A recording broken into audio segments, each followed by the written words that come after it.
Donc, bonjour à toutes et à tous, chers collègues. Donc, moi, je suis Anne Nguyen, je suis infirmière libérale à Bar, dans le Doubs.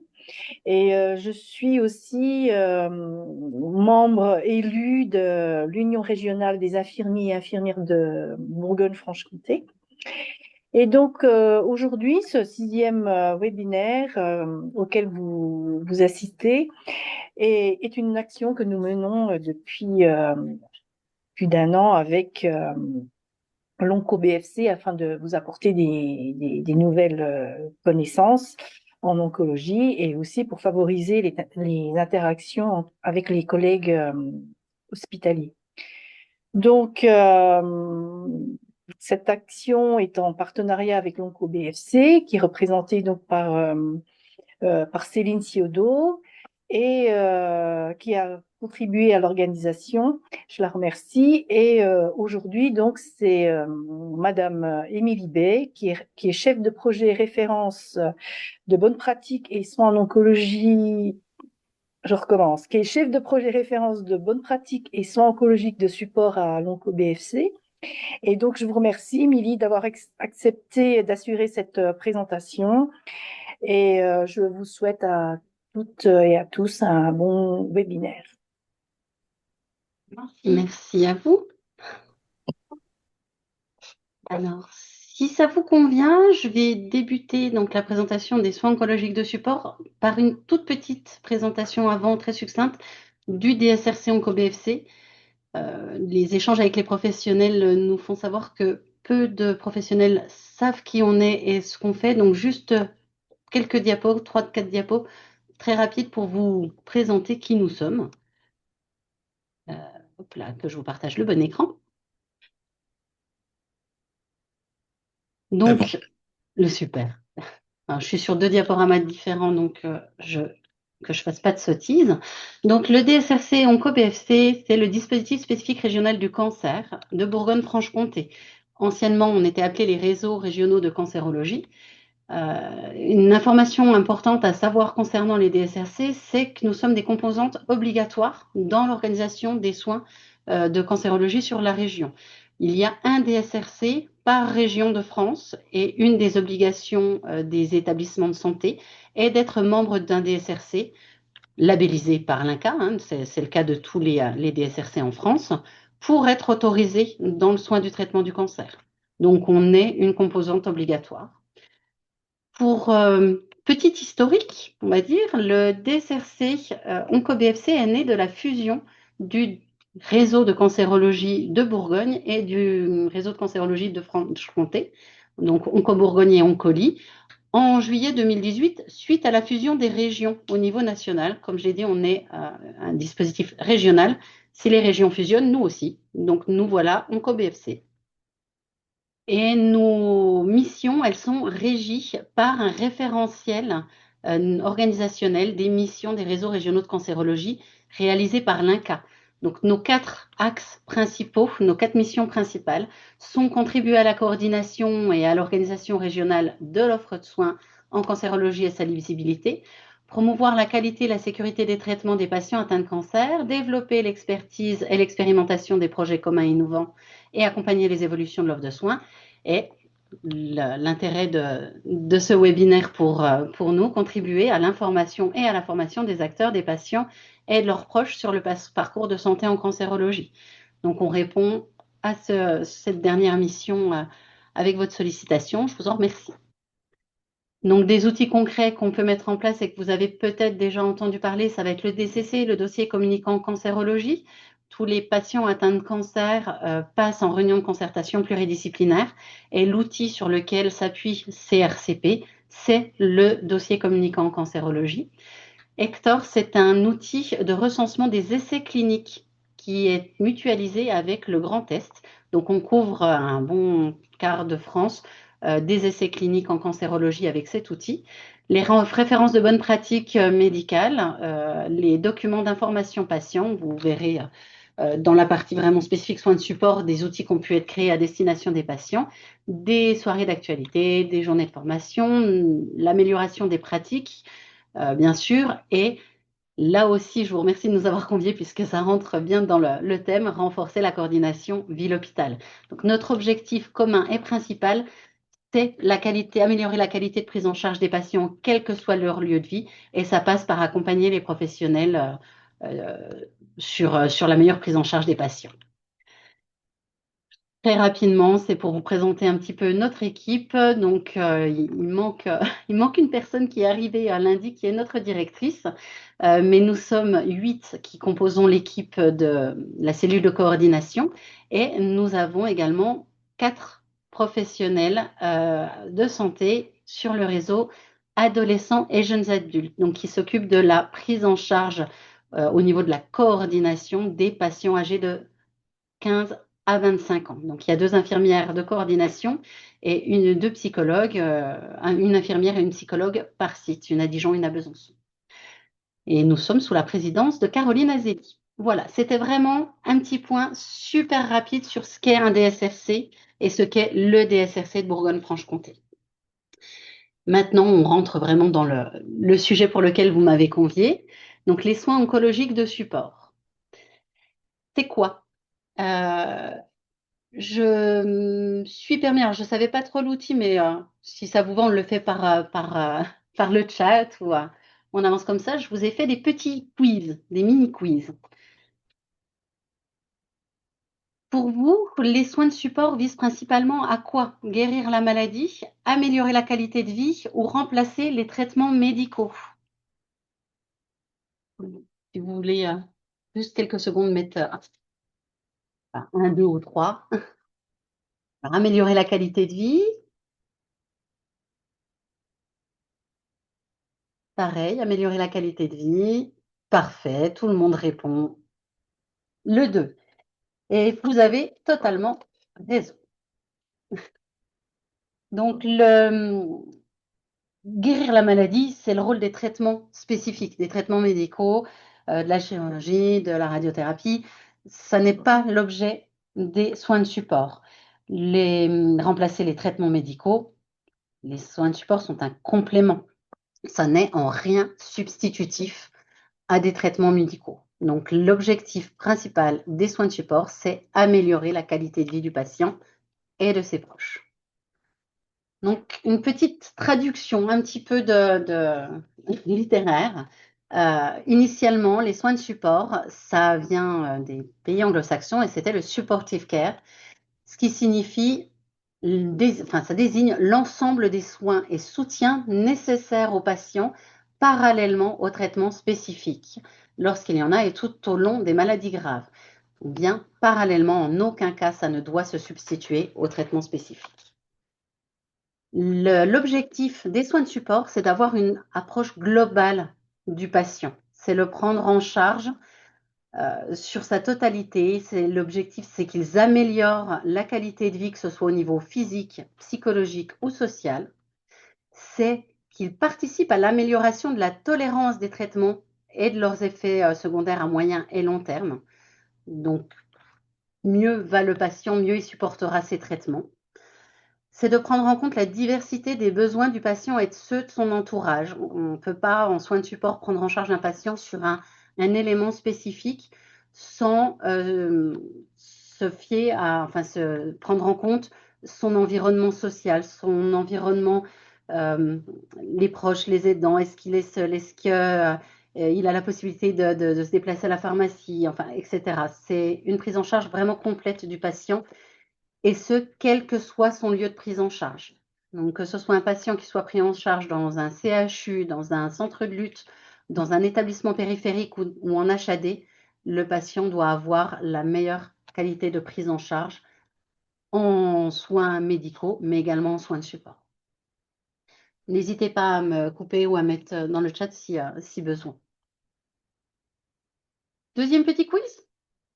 À quel moment les soins de support peuvent-ils être proposés? Au moment de l'annonce de la maladie, pendant les traitements, après les traitements ou jusqu'à la fin de vie?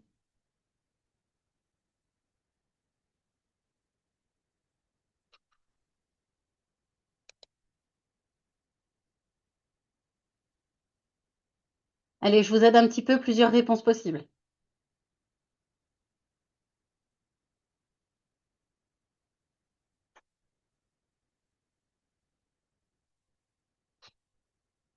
Donc, pendant les traitements, après les traitements, pendant et après les traitements, au moment de l'annonce, pendant les traitements, après les traitements. Vous n'êtes pas tous d'accord sur tout, mais au final, tout y est, puisque c'est sur l'ensemble du parcours patient. Donc, du moment de l'annonce de la maladie jusqu'à la fin de vie du patient. Donc, on va dire la fin de vie, mais ça va être la surveillance, ça va être en après-cancer. La prise en charge en soins de support, un patient qui a terminé ses traitements, même s'il n'a plus de traitement curatif, même si on lui annonce un cancer guéri, peut avoir recours aux soins de support. Un patient qui n'aura pas eu, par exemple, besoin de voir un psychologue lors de sa prise en charge, l'après-cancer peut être également difficile et peut solliciter avoir un psychologue. Donc, la prise en charge en soins de support, elle peut aller bien au-delà de la période des traitements et même en cas de rémission. Donc, un parcours de patient, ça va être le diagnostic, ça va être le moment où il a eu sa biopsie, où il a eu sa mammographie, où il a eu ses examens qui vont annoncer le cancer. On va lui faire donc cette annonce avec l'entretien médical, mais également l'entretien, donc le TSA, l'entretien d'accompagnement soignant par une infirmière d'annonce, plus ou moins accompagnée de professionnels de soins de support selon les établissements. S'en suivra sa prise en charge thérapeutique. Donc, prise en charge thérapeutique, ça va être la chimiothérapie, l'immunothérapie, thérapie ciblée, donc le traitement médical, mais également la chirurgie, mais également la radiothérapie. Donc, sa prise en charge thérapeutique complète avant d'arriver à la surveillance et l'après-cancer. Donc, ça peut être suite à une rémission, la surveillance après-cancer, tout va bien, mais également surveillance après-cancer parce qu'il n'y a plus de traitement curatif et que le patient rentre en palliatif. C'est également dans cette phase-là. Donc, du diagnostic jusqu'à la surveillance et l'après-cancer, les soins oncologiques de support doivent être proposés aux patients tout au long. Et je crois que c'est mon dernier petit quiz. L'INCa a défini un panier référentiel des soins de support pour les patients atteints de cancer. Toujours pareil, plusieurs réponses possibles. Est-ce qu'il contient la prise en charge de la douleur, l'aide à l'amélioration de l'image de soi, donc la socio-esthéticienne ou socio-coiffeuse également, la prise en charge diététique, la prise en charge psychologique des proches, l'activité physique adaptée, la sophrologie relaxation? Il y a un petit peu plus de propositions, je vous laisse un petit peu de temps pour répondre.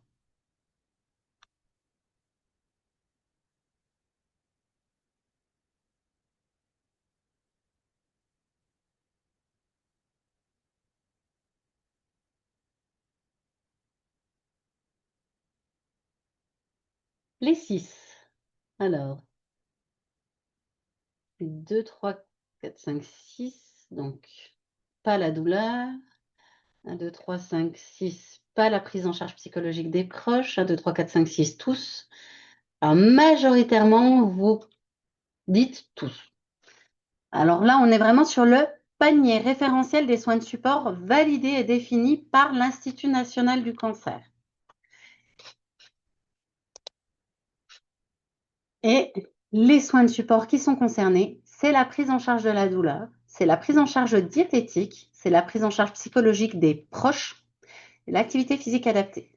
L'aide à l'amélioration de l'image de soi, donc la socio-esthétique, socio-coiffeuse, ne fait pas partie de ce panier référentiel, tout comme la sophrologie relaxation, puisque les points de support qui sont dans ce référentiel sont validés, ont été intégrés suite à des bases médecines qui ont confirmé les bénéfices. Donc, ce panier référentiel, il a été défini dans l'instruction de 2017 qui a été publiée, donc relative à l'amélioration de l'accès aux soins des patients atteints de cancer. Il se découpe en deux parties. Il va y avoir le socle de base qui doit être proposé à l'ensemble des patients au moment de leur prise en charge. La prise en charge de la douleur. Un patient qui souffre ne doit pas être laissé comme ça.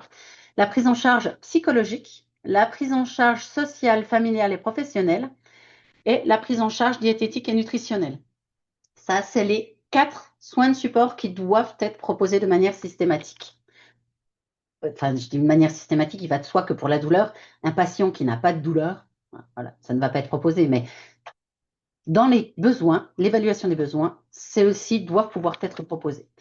Et ensuite, on va avoir les soins de support complémentaires qui, eux, également ont été intégrés dans le panier référentiel.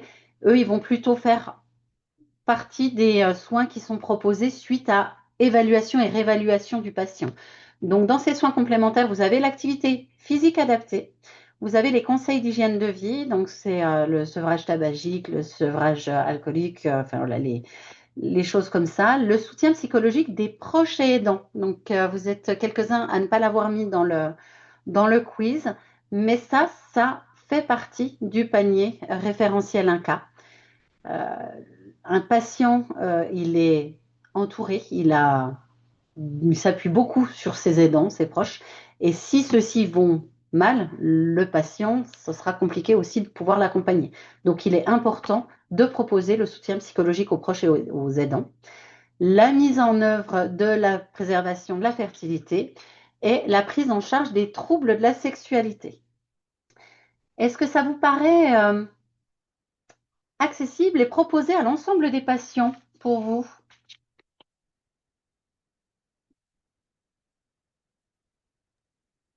C'est pas si simple, hein? Les participants qui souhaitent répondre à l'oral peuvent rallumer leur micro, évidemment, hein.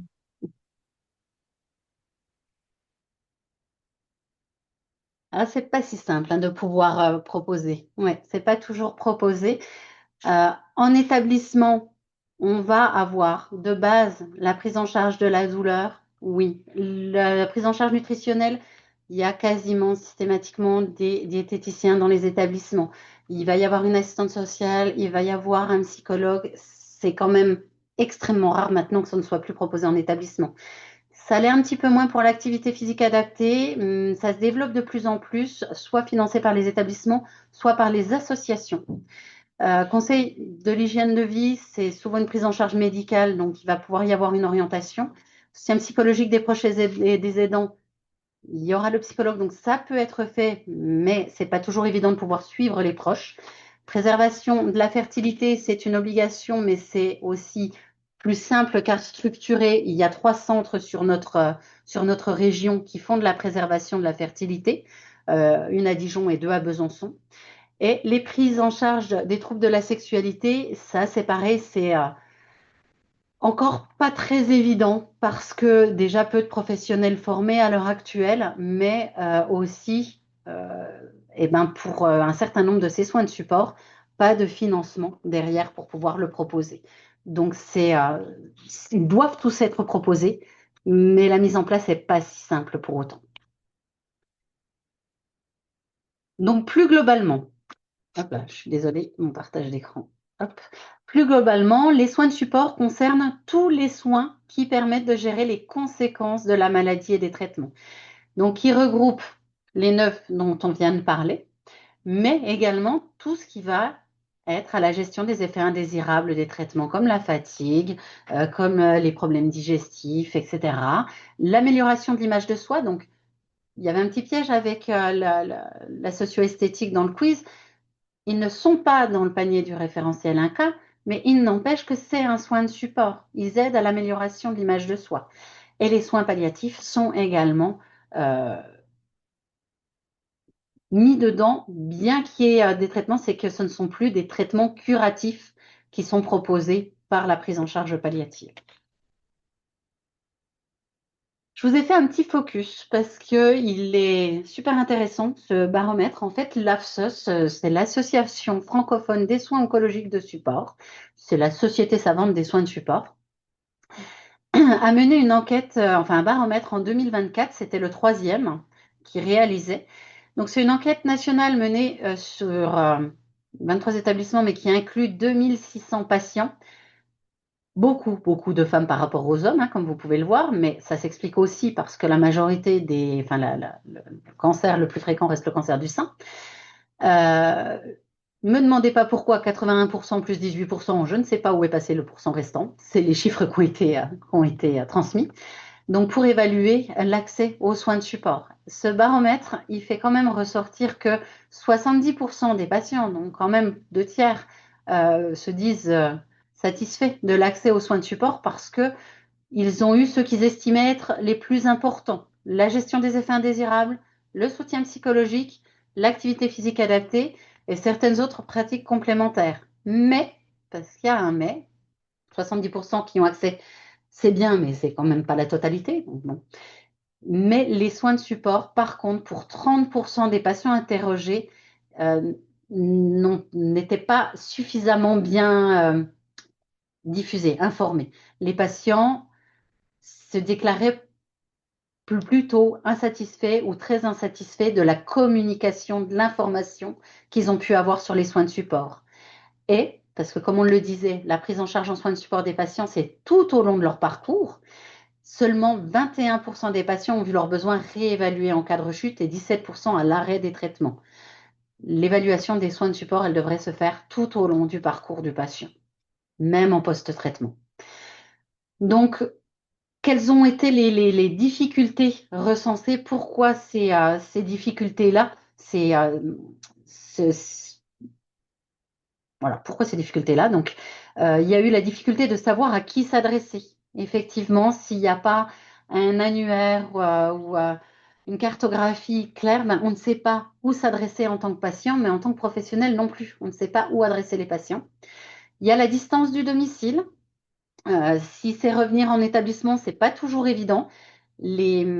Par exemple, un patient qui ne peut pas se déplacer en voiture, le bon de transport, il ne peut être délivré qu'en cas de consultation médicale. Les soins de support, ils ne peuvent pas être enfin, un bon de transport ne peut pas être proposé à un patient pour venir consulter pour un soin de support. La difficulté d'obtenir une consultation, c'est également des professionnels qui sont très sollicités et il n'est pas toujours évident d'avoir une consultation. En ville, un des problèmes reste le reste à charge, puisque, ben, comme je le disais, il y a les, la santé sexuelle, par exemple, ou la diététicienne. Si c'est en ville, il peut éventuellement y avoir une prise en charge mutuelle, mais ce n'est pas toutes les mutuelles et c'est non négligeable dans le budget des patients. Et l'absence d'offres de soins dans l'établissement de prise en charge. Puisque comme je l'ai dit sur ne serait-ce que le panier un cas, autant pour le socle, les 4 soins de support du socle, ils sont proposés, autant pour le panier complémentaire, vous ne trouverez pas forcément de l'activité physique adaptée, pas forcément du professionnel formé sur la santé sexuelle. Donc voilà, c'était un baromètre que je trouvais des résultats de baromètre intéressants à vous transmettre. Ça reflète le ressenti des patients concernant l'offre de soins de support. N'hésitez pas à me couper, hein, je parle vite en plus. Je vous ai fait des petits focus au niveau national et au niveau régional de ce que vous pourrez trouver et de ce qui existe et de ce qu'on construit. Donc au niveau national, vous allez avoir accès sur le site de l'INCa. Donc l'INCa, je ne sais pas si vous connaissez tous, mais c'est l'Institut national du cancer. Sur ce site, vous allez avoir beaucoup de documents à destination des professionnels, des patients et de leurs proches. Donc là, le premier que je vous ai mis, c'est le référentiel des soins oncologiques de support.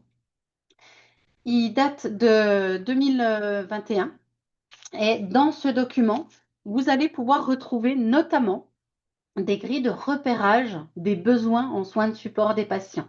Alors, il est construit en plusieurs parties, mais vous retrouverez à l'intérieur notamment des grilles d'auto-évaluation pour le patient, mais également que vous pouvez utiliser pour accompagner le patient à remplir ses grilles et pouvoir relever ses besoins en soins de support.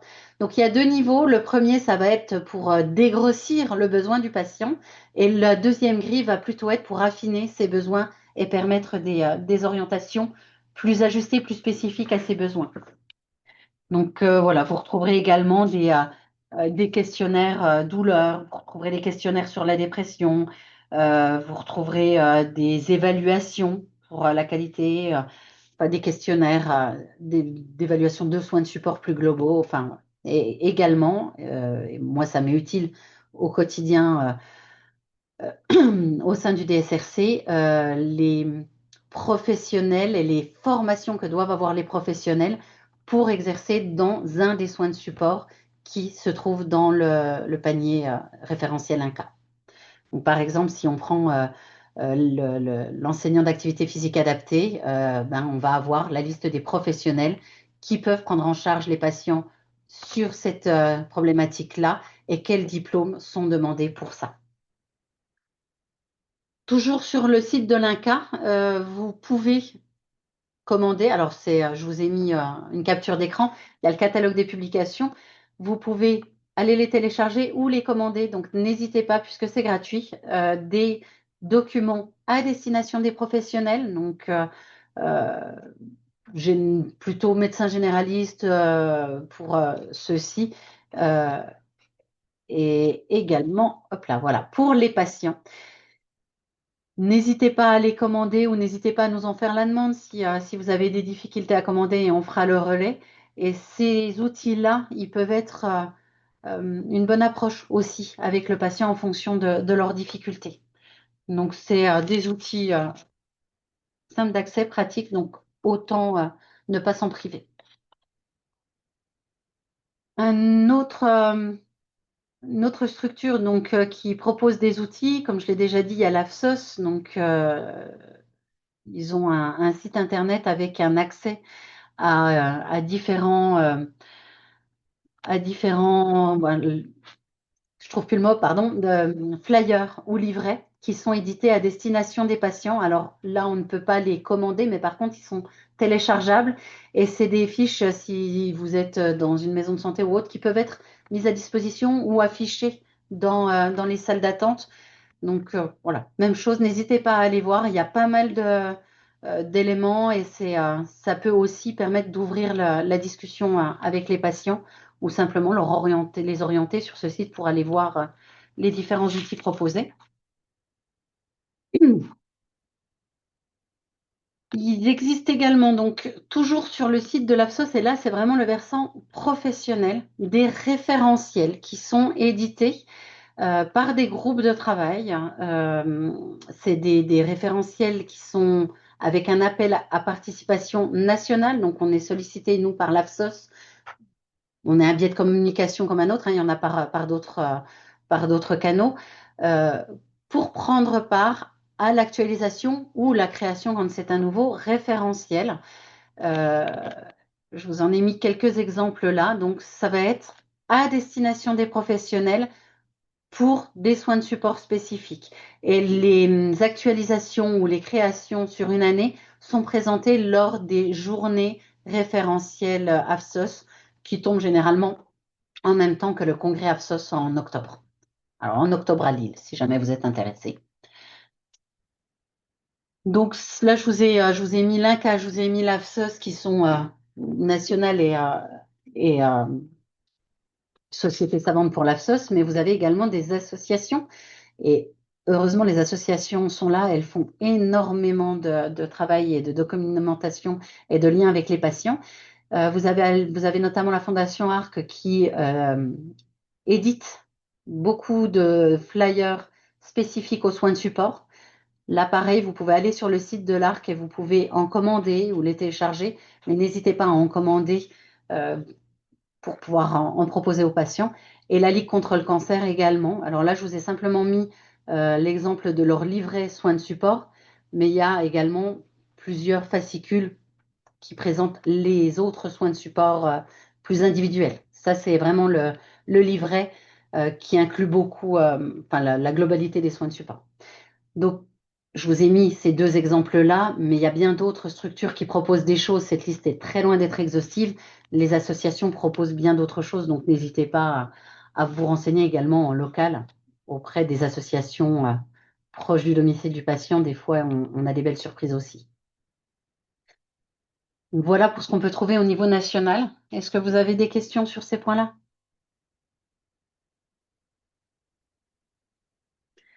J'ai l'impression d'aller extrêmement vite, hein, mais n'hésitez pas à m'arrêter ou poser des questions. Alors, au niveau régional, je vais faire un petit focus sur ce qu'on fait au sein du DSRC. Euh, Pardon. Donc, au sein du DSRC, pour la partie soins oncologiques de support, on va avoir plusieurs groupes de travail qui vont être des groupes professions. Donc, on a les travailleurs sociaux, psychologues, masseurs, kinésithérapeutes, enseignants à pas, fertilité, nutrition, et des groupes plus transversaux. Ça va être le cas du COPIL pour la journée webinaire des soins oncologiques de support et un groupe soins de support Bourgogne-Franche-Comté que je vais détailler un tout petit peu plus à la diapo suivante. Et on collabore également avec l'IRFC pour le groupe social qui est porté par eux. Donc, ces 10 groupes, on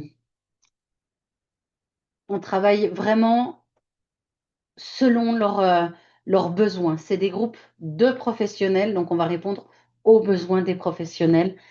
Et je vais détailler un petit peu après. Donc le groupe soins de support Bourgogne-Franche-Comté, donc où j'avais mis la petite astérix, c'était pour vous le détailler un petit peu plus ici. C'est un groupe qui a été créé en 2024 suite à une demande du comité stratégique régional du parcours cancer de l'ARS. Pourquoi? Eh ben, pour l'objectif, c'était d'identifier des perspectives régionales et des sites expérimentateurs, pardon. Donc, pour ce faire, on a réalisé un benchmark sur l'ensemble de la région de ce que chacun pouvait proposer en soins de support. L'objectif suivant, c'est de pouvoir partager les bonnes pratiques. Une fois qu'on a identifié ce qui existait, eh ben, on va voir s'il est possible ou non de pouvoir les dupliquer, les partager. Et l'objectif, ça reste toujours de pouvoir réduire les inégalités territoriales et donc de proposer le même accès à l'ensemble des patients, quel que soit leur lieu de vie, leur lieu de prise en charge et leur lieu de vie. Donc, on essaye avec ce groupe de définir les leviers, les actions concrètes pour améliorer la prise en charge des patients dans l'objectif d'améliorer leur qualité de vie. Donc, les enjeux plus synthétiques et finaux de ce groupe, ça va être d'améliorer la coopération ville-hôpital, de pouvoir valoriser les initiatives locales, parce qu'en fait, on réalise, et ce benchmark a bien permis de le faire, qu'il existe des initiatives locales qui sont facilement duplicables, mais il faut pouvoir, pour ça, les connaître, les valoriser, et ensuite pouvoir mener des actions concrètes pour, donc, comme on l'a mis dans les objectifs principaux, permettre une meilleure équité territoriale. Donc l'ensemble de ces 10 groupes de travail, comme je l'ai dit, hein, ils ont tous leur propre fonctionnement, ils ont tous leurs propres projets également. Euh, Certains groupes vont pouvoir échanger sur des cas complexes. On va faire des créations de formation, je vous montrerai quelques exemples après. On va créer des documents, on va pouvoir faire des échanges. Enfin, chaque groupe va vraiment avoir le fonctionnement propre à ses besoins. Donc, on va aussi pouvoir mettre en place des échanges entre les groupes. Les groupes des psychologues, par exemple, se réunissent pour faire un workshop annuel.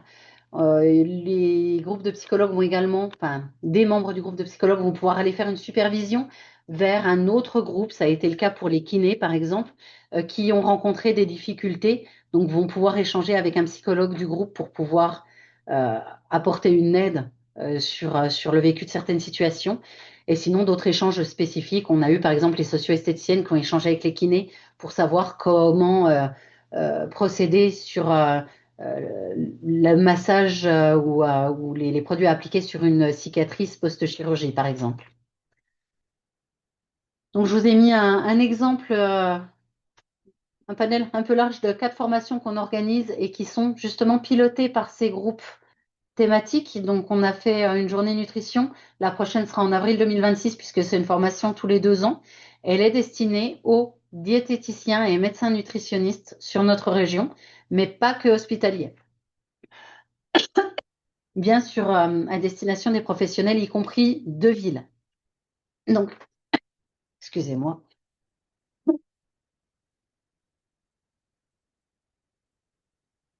Pardon. De même, pour la journée qui a été mise en place par le groupe Activité physique adaptée. La première a eu lieu en 2025 puisque c'était une création du groupe à l'issue de cette journée. Il a été défini que cette journée serait maintenant tous les ans en mars et elle est à destination des professionnels de l'activité physique adaptée. Donc pour savoir qui peut être concerné, on a pris justement les professionnels qui figurent dans le référentiel organisationnel des soins oncologiques de support. Ça nous permet d'avoir un public cible qui est les diplômes demandés et reconnus par l'INCa pour cette pratique. Actualité, enfin, le programme de formation pour la préservation de la fertilité, on va les faire tous les 2 ans aussi à peu près et ça va être sur un thème donné. Là, cette année, c'était sur les cancers gynécologiques, mais voilà, l'année prochaine, enfin, dans 2 ans, ce sera peut-être cancer du poumon ou autre. Enfin, voilà, on adapte vraiment à l'actualité. Et par contre, la formation en cancérologie à destination des travailleurs sociaux, elle se fait en collaboration avec l'IRFC, le groupe assistants sociaux de l'IRFC.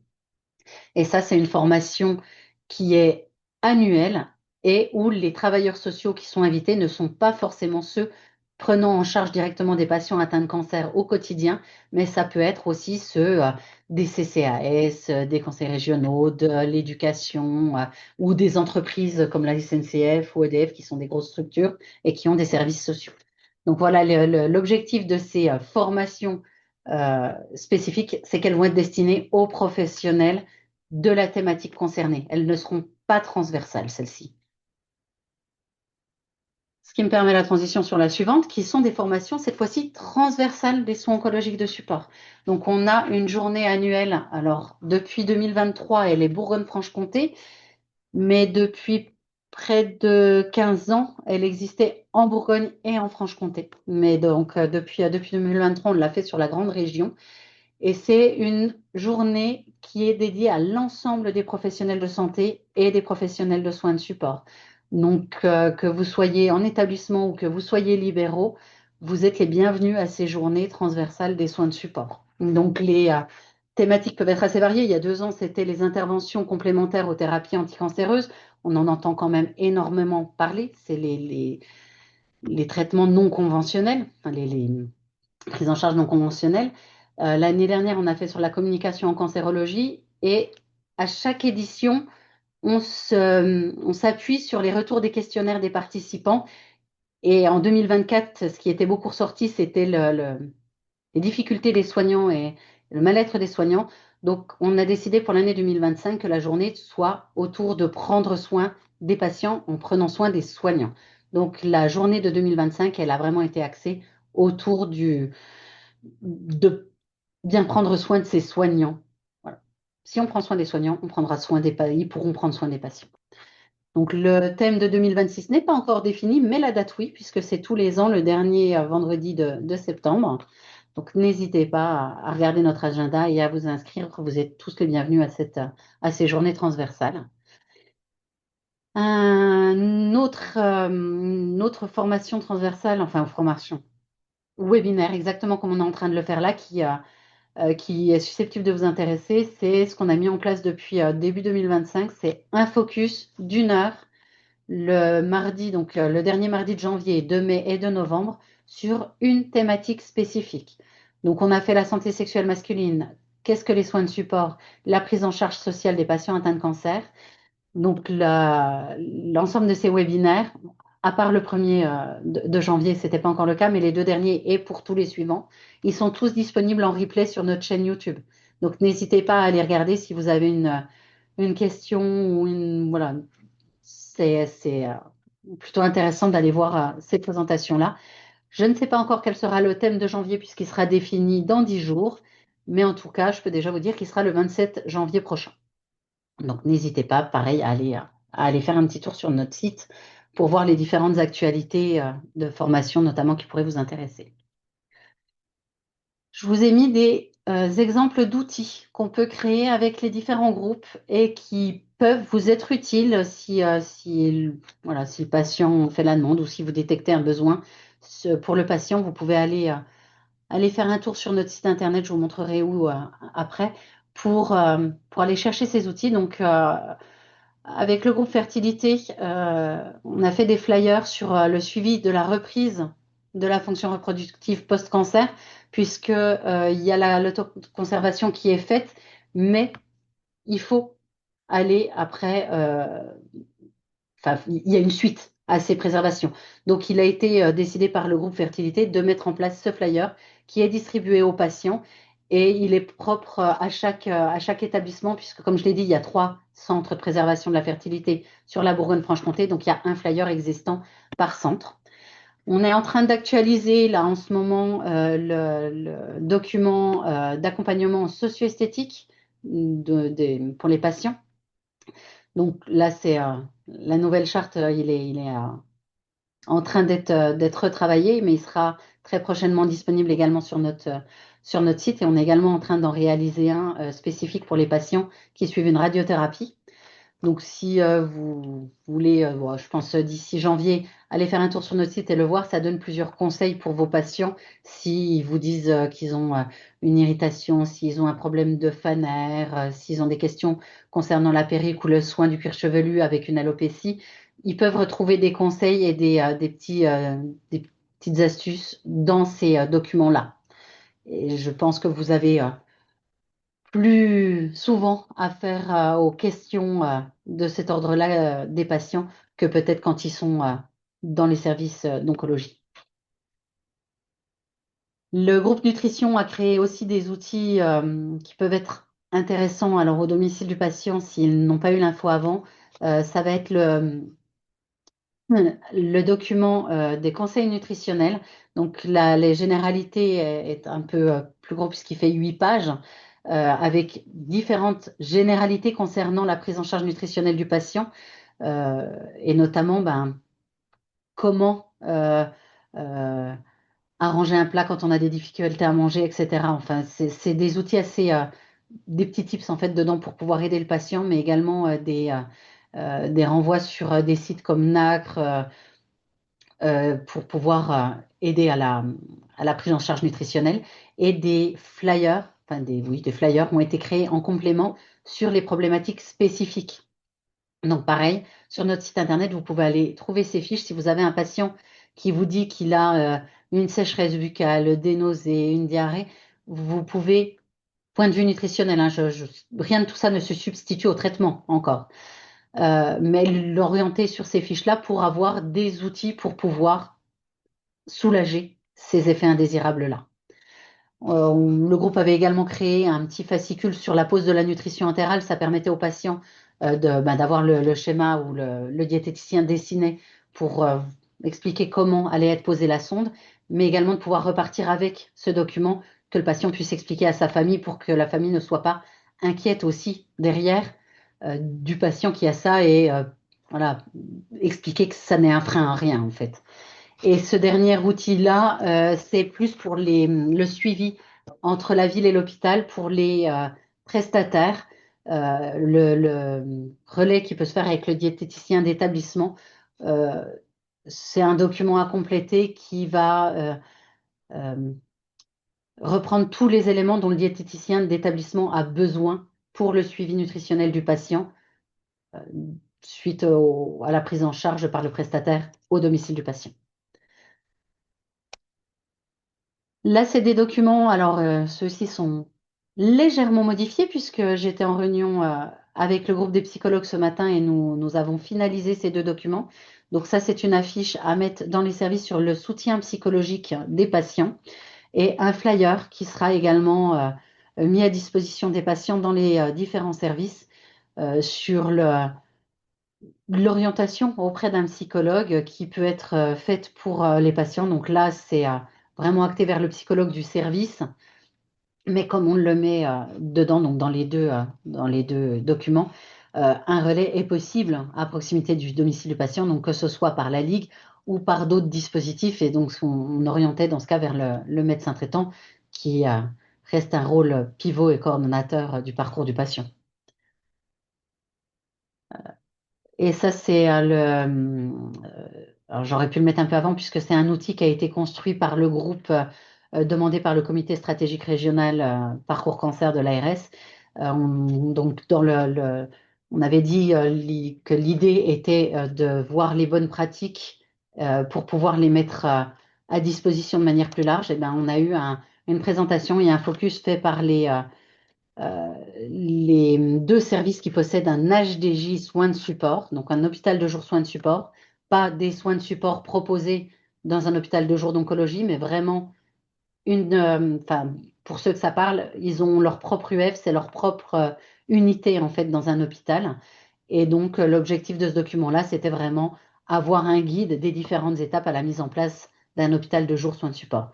Donc l'objectif de ces groupes de travail, c'est vraiment de pouvoir proposer des outils, que ce soit aux professionnels, ça va être le cas donc pour cet outil-là, comme aux patients, c'est le cas pour les outils nutrition, les outils psy, socio-esthétiques, etc.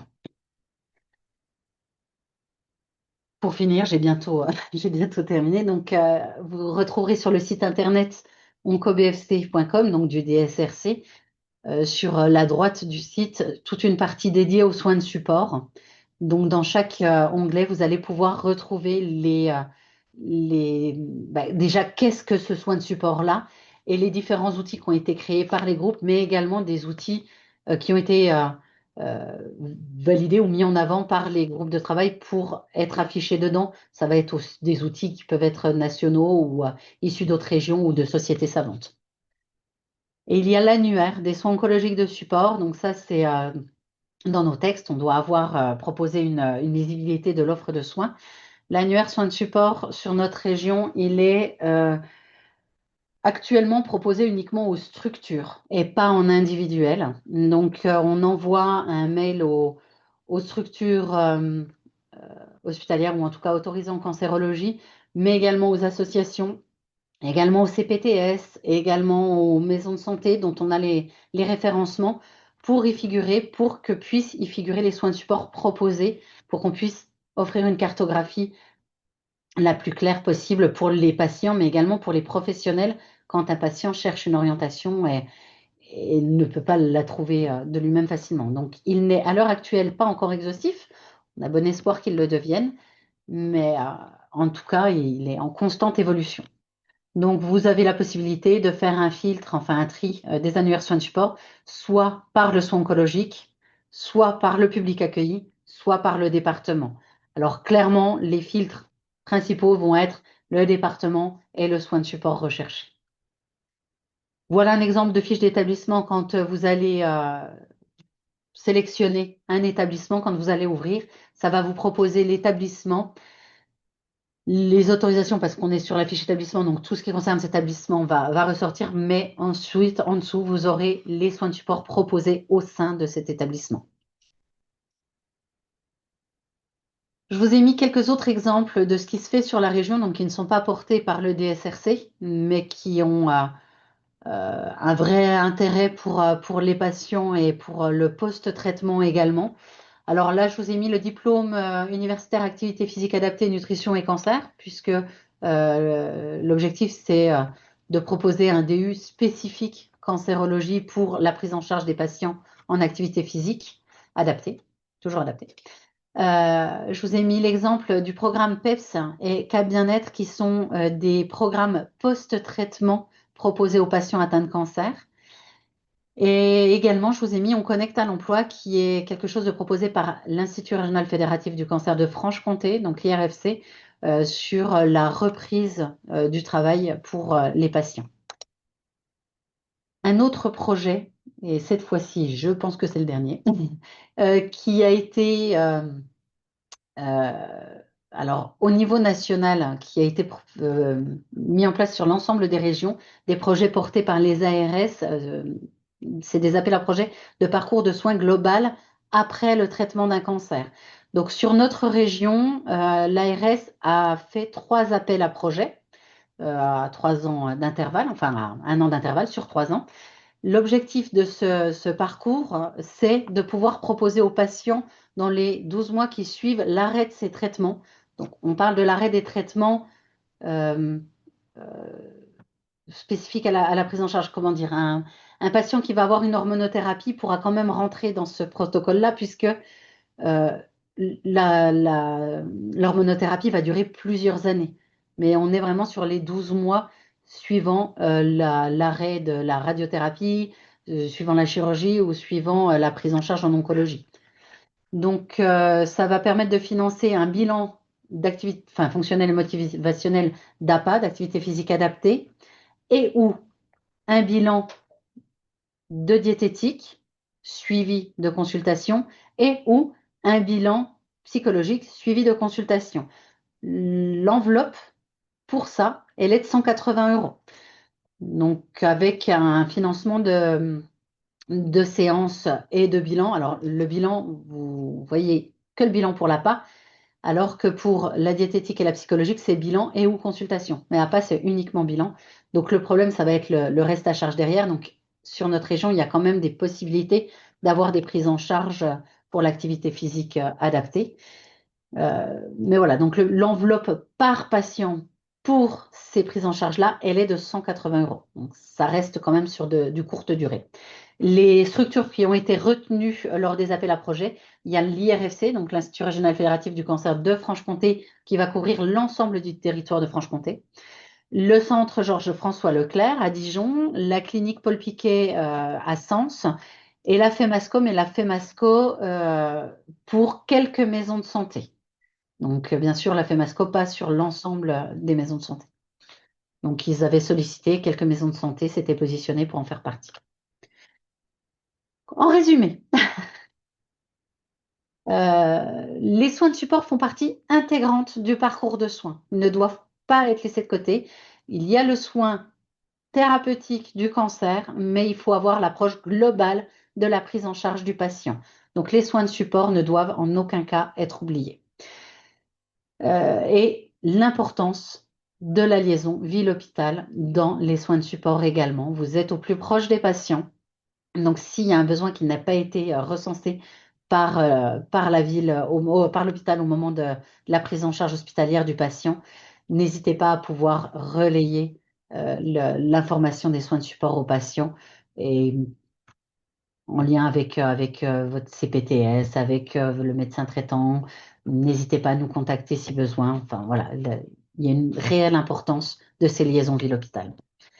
Donc, l'enjeu stratégique, il est national. Ça figure dans la stratégie décennale de la lutte contre le cancer. Ça figurait également dans les plans cancer avant ça. Et c'est régional, puisque c'est également intégré dans le comité stratégique du parcours cancer de l'ARS. Un tout petit focus pour faire un petit peu de com sur la formation en cancérologie. Alors, je vous ai mis celle-ci, mais c'est pas possible de s'inscrire puisqu'elle a déjà débuté, hein, ça a commencé en début de semaine. Mais c'est une formation qui a lieu tous les ans et elle est ouverte également aux infirmiers libéraux. Donc, n'hésitez pas à suivre sur notre agenda pour les prochaines ouvertures et n'hésitez pas à vous inscrire à ces formations qui vous sont totalement destinées également. Voilà. Alors, je vous ai mis sur la fin du diaporama quelques liens utiles et textes législatifs, mais bon. Merci à vous. C'est vraiment une difficulté en local hein, de pouvoir orienter les patients parce qu'effectivement, il y a, enfin, déjà en établissement, il y a du manque de professionnels, mais c'est également le cas en ville, donc c'est loin d'être aisé. Les CPTS mettent de plus en plus de choses en place aussi, donc c'est vraiment une bonne chose et ça ne va faire que s'améliorer. Oui, parce en cas de besoin, une infirmière libérale à domicile qui détecterait un besoin, elle appelle pas directement au COBFC, du coup, ça passe par un autre circuit, non? Après, bah, ça va. Alors nous, on ne prend pas en charge les patients, mais Ah si oui, le relais ne peut pas être trouvé directement par l'établissement qui prend en charge le patient, on peut voir nous si on a la possibilité de faire le relais. Sinon, il faut regarder sur notre site dans l'annuaire des soins de support si le relais est possible. Enfin, si ce qu'il y a à proximité du domicile du patient. Le premier réflexe, ça restera de voir avec le médecin traitant et l'établissement de prise en charge du patient. oui, donc si par exemple je cherche une coiffeuse entre guillemets spécialisée dans les perruques, ça, je peux trouver près de chez moi une adresse sur le site internet du coup dans l'annuaire des soins de support, par exemple. Eh ben, c'était pas le bon exemple. Ben voilà. Non, pour le coup, non, parce que alors, effectivement, j'aurais pu le mettre. On va refondre notre site et je pense qu'on mettra la formation dedans. Le coiffeur perruquier qui va pouvoir proposer des perruques, vous le retrouverez dans la fiche de la socio-esthétique. Pas forcément holistique, mais les critères du socio-coiffeur enfin, du coiffeur à trouver. Parce que pour avoir une prise en charge des perruques pour les patients, le prothésiste capillaire ou coiffeur doit avoir un numéro ADELI. Donc, Ah, ça, c'est des critères assez spécifiques. Et ça, pour le coup, on le fait figurer dans la fiche de socio-esthétique. d'accord. Mais c'est alors autant sur la Franche-Comté, l'IRFC a un listing des coiffeurs perruquiers qui s'engagent à respecter une charte et certains critères qui ont été définis par eux. Ils sont, bon, je dirais bien, une trentaine de signataires et vous le retrouvez facilement sur le site de l'IRFC. Mais pour le reste de la région, il n'y a pas ça d'existant. Alors, vous retrouvez toujours un listing sur le site de l'INCa, l'Institut national du cancer, mais il est très, très pauvre pour l'instant sur notre région. Je suis allée faire un petit tour hier, justement. Il y a pas énormément de structures référencées. Donc, un point important pour que la perruque puisse être prise en charge, donc c'est des critères définis hein, pour les prises en charge des perruques, des prothèses, des foulards, etc. C'est que le professionnel ait un numéro ADELI. Donc, vous ne retrouverez pas la liste, mais vous retrouverez les critères dans la fiche socio-esthétique. Parmi les participantes, dans vos expériences de prise en charge de patients à domicile, est-ce que vous avez déjà été confronté à des difficultés ou justement un défaut d'information sur les soins de support, par exemple, et savoir comment vous avez pu ou le patient a pu trouver une solution plutôt, trouver un professionnel? J'ai régulièrement, enfin régulièrement, oui, j'ai quand même des patients qui m'appellent en cherchant justement des soins de support à proximité de leur domicile. C'est souvent les appels pour un psychologue ou pour de l'activité physique adaptée. Et ça va être, par exemple, psychologue, un patient qui va pas avoir de possibilité de financer lui-même ses séances. Et c'est ça qui va pouvoir être compliqué. Alors, au plus proche du domicile, dans l'idéal, on en a reparlé avec les psychologues aujourd'hui même. Dans l'idéal, il faudrait que ce soit un psychologue qui ait eu une information spécifique à la prise en charge en cancérologie. Donc, un psychologue qui intervient en Ligue contre le cancer, par exemple. Hmm. Voilà. Parfois aussi, il est tout à fait possible de continuer à être suivi par le psychologue du service où on est pris en charge. Et sinon, s'il n'y a pas toutes ces possibilités-là, il y a toujours mon soutien psy également, qui maintenant est beaucoup plus facile d'accès à l'ouverture il y a 2 ans. Ah oui, donc mon soutien psy peut quand même participer du coup à la prise en charge de séances psy pour soins de support. J'allais poser la question justement. Mon soutien psy, c'est pas de critères en fait. Je ne veux pas dire de bêtises, mais pour moi, des dernières recherches que j'avais faites, mon soutien psy, c'était il faut pas avoir une prise en charge de psychotrope. Donc, Oui. un patient qui a, enfin, c'est un suivi léger, entre guillemets. Donc, un patient qui a le besoin de pouvoir parler à un psychologue, que ce soit le cancer ou autre chose, peut passer par ça, mais y compris le cancer. C'est simplement avoir un psychologue en fait qui soit pris en charge dans un Oui, annuaire défini par la CPM. Donc, oui, je suis sur le site de l'assurance maladie jusqu'à 12 séances d'accompagnement chez un psychologue partenaire. c'est ça. La séance coûte 50 euros et est remboursée à 60% par l'assurance maladie. Peut-être que la mutuelle complète, du La coup, non? mutuelle complète, oui, tout à Oui, fait. voilà. Mm. C'est comme une Oui. consultation chez un professionnel de santé autre.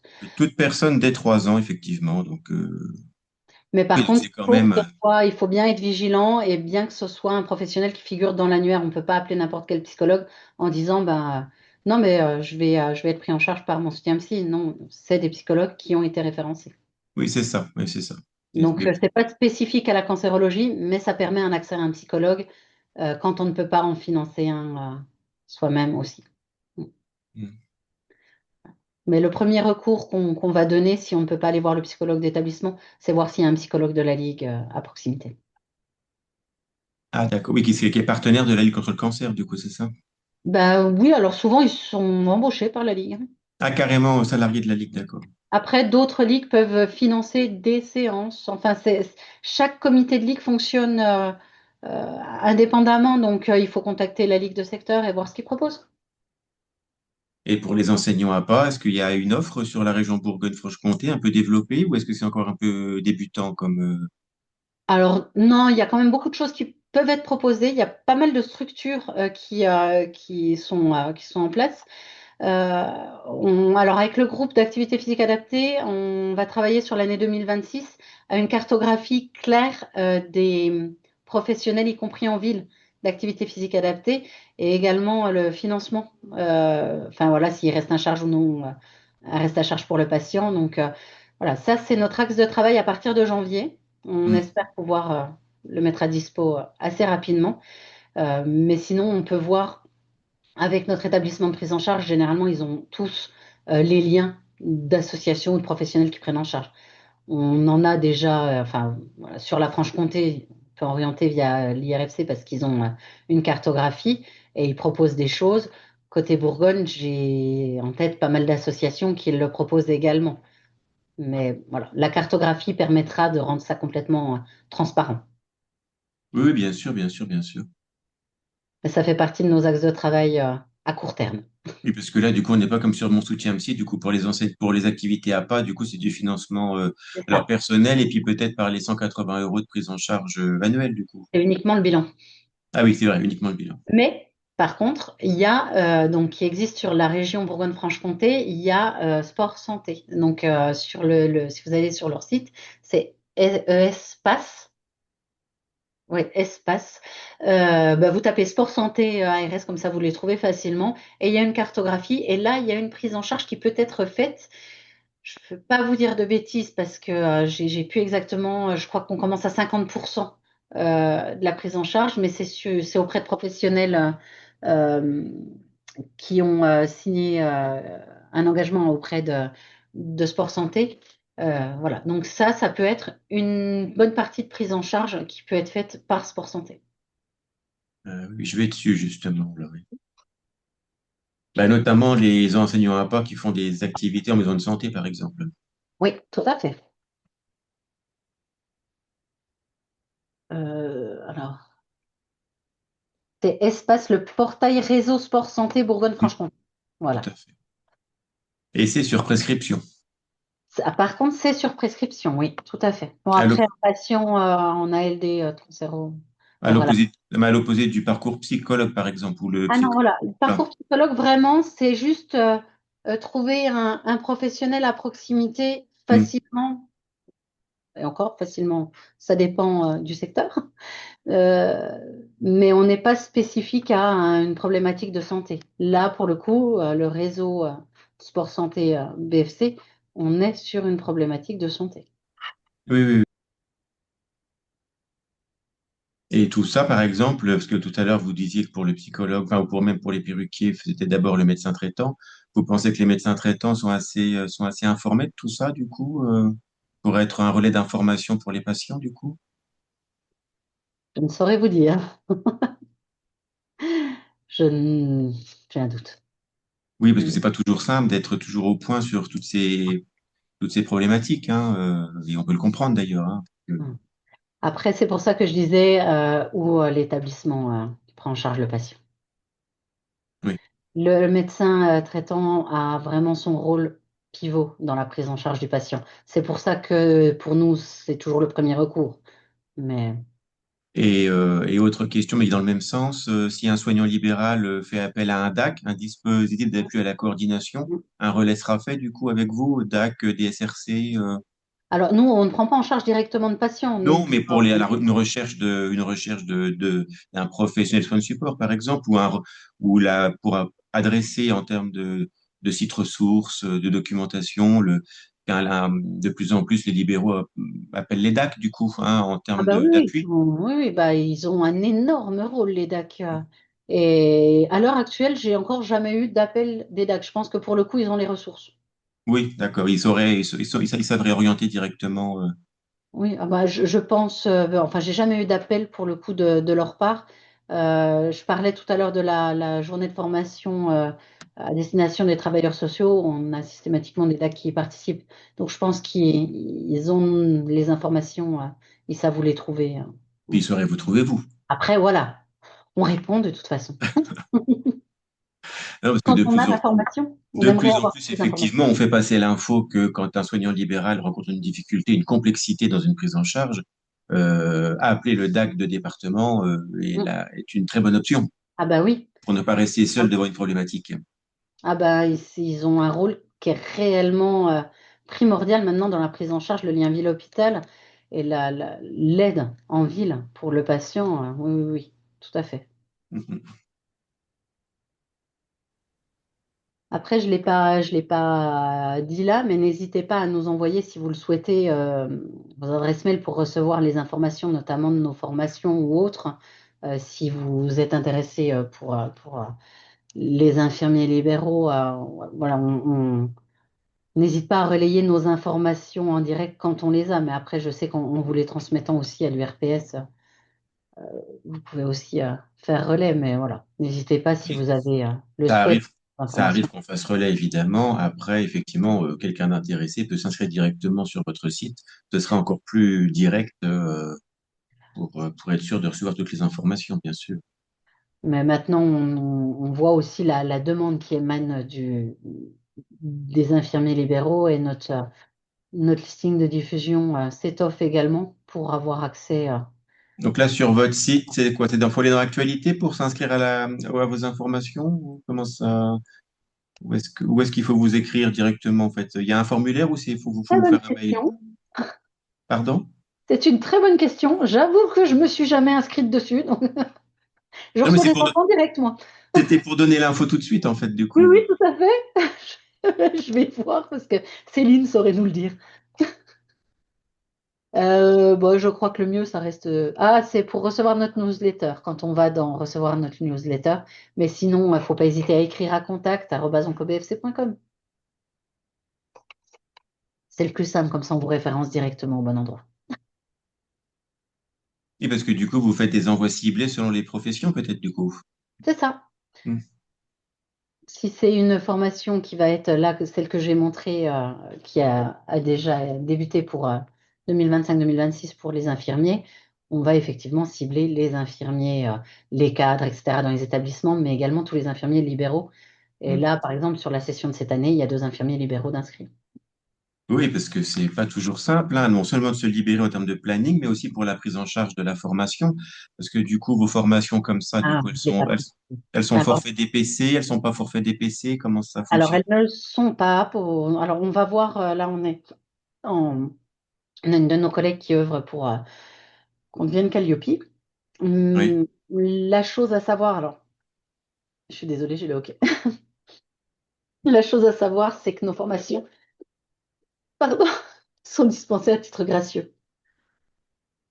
Oui, donc il n'y a pas de frais de formation en tant Ah, qu'organisation, voilà. mais Il y a la effectivement, perte de salaire de ne pas être effectivement au travail ce jour-là, mais il n'y a pas de frais de formation en eux-mêmes. bah, pour un salarié, il n'y a pas de perte de salaire. Pour un libéral, il y a une Voilà, perte c'est ce que je dis. d'activité. Il y a Voilà. le fait de ne Il pas faut avoir prendre d'activité ce jour-là. alors, alors, si c'est l'associé qui prend la tournée, bon, ça peut se compenser. S'il faut Mm. prendre un remplaçant, du coup, il y a quand même des frais. Voilà. Exactement. Donc là, ça engendre. Donc après, on est en cours pour mettre en place la labellisation Calliope. Oui, ce qui vous ouvrirait du coup les portes de la DPC validation, en fait, c'est ça? Je ne sais pas. Je ne veux pas vous dire de bêtises. C'est notre collègue plus Hmm. qualiticienne qui s'occupe de ça. Ok, ok, ok. Non, parce que du coup, effectivement, c'est souvent des formations sur au moins une journée entière, si ce n'est 2 journées. Là, j'ai même vu, c'était 4 journées pour Ah, infirmières et manipulateurs radio. Donc, tout même à si fait. c'est allé dans le temps, ça reste quand même conséquent en termes Après, d'investissement. c'est susceptible d'évolution aussi, hein, le fonctionnement. Donc, faut pas hésiter si une année on se dit non, c'est trop lourd, c'est 4 jours. Pas hésiter à regarder tous les ans ce qui a pu évoluer parce que en fonction des besoins, nos formations évoluent vraiment. Bah là, l'intérêt en plus des 4 jours, de celle que je vous ai montré, c'est qu'elle est sur 2 années différentes en plus. Il y a décembre et puis bah, il y a 2025-2026, non? Pour les 4 jours. Alors, en fait, c'est juste que c'est décembre et janvier, c'est les plus simples pour c'est les Et dates les oui. plus simples pour Mais les du coup, établissements, en fait. Et du coup, quand ce sera des PC validants, ce sera pratique d'être à cheval sur deux budgets annuels. Ah, je n'avais pas ce regard-là. À garder en tête alors. Eh oui, il faut penser budget annuel du coup. Donc, bon, ça mobilise le budget sur 2 années, mais au moins c'est 2 années. Voilà. Il est... Ben, un grand merci à vous. J'espère que ça aura été clair et j'aurai apporté quelques informations quand même. Oh, je n'en ai aucun doute et je rappelle que ce webinaire a été enregistré, nous aussi on enregistre, et qu'il sera proposé d'ici quelques semaines à la rediffusion sur notre site internet. Il y a une page dédiée au webinaire sur laquelle vous pouvez retrouver les éditions précédentes, qu'elles soient sur la thématique oncologique ou sur une autre thématique. Merci beaucoup. Bonne Merci journée. Émilie pour votre participation. Merci à OncoBFC. Au revoir, merci. Merci à tous. Et on souhaite à tous les participants et toutes les participantes une bonne continuation cette semaine. Merci.